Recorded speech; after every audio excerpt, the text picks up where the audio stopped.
Hi, today is April 4th, 2026, and here are my poems for the day. The first one is poem number 518 for the year, Associations or the Lack Thereof.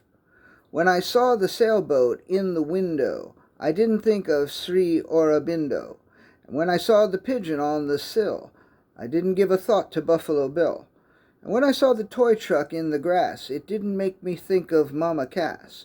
But when I saw an asp upon the lawn, I couldn't stop thinking of Jill St. John. Poem number 519, The Good and the Bad. It sure would be nice if bunnies could sing. I bet they would sing some wonderful songs. It would also be nice if nothing was lost and everything always was where it belongs. On the other hand, it's good that bananas and cocks don't sprout from our heads while we are asleep. And it's nice that not everyone in this town isn't a sniveling, cowering sheep. I'm glad about the lack of sheep, and sad about the lack of singing bunnies. I'm sad that things aren't always where they should be, but I'm glad that our heads are cock and banana free. But all in all, I'm far more happy than sad. I'm glad there's so much good to go with the bad.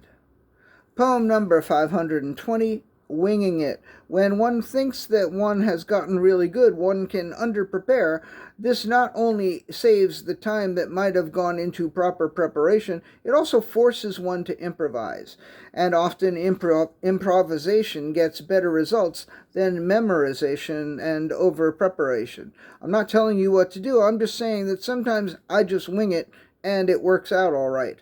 Of course, other times when I haven't gotten as good as I think I have gotten, winging it has proved to be disastrous.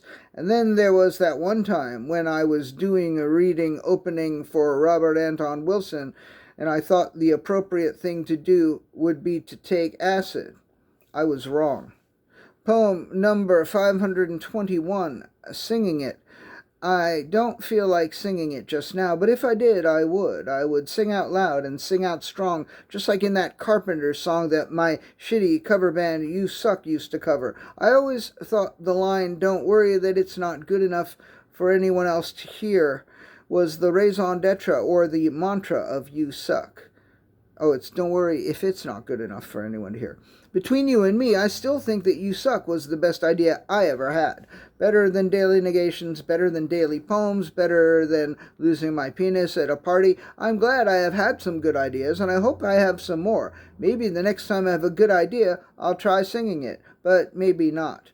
Poem number 522, Haiku Are Easy, Part 62. A gaggle of geese. A gargle of lint mouthwash, a giggle of glee. Poem number 523, Freezing versus Burning. Even when it's nice out, I sometimes think of how much I hate the cold. Like, if I am destined for hell, I would much rather burn in hell than freeze in hell. Recently, I was sitting on a park bench, and it was cold, and I thought about how awful it would be if I had to spend an eternity freezing on this bench. I had such a miserable time on that bench in the cold that I almost wished I could be burning in hell. Fortunately for me, almost wishes aren't usually granted, even by evil genies who hang around you all the time just waiting for you to make a misguided wish that, if granted, would make you miserable for an eternity.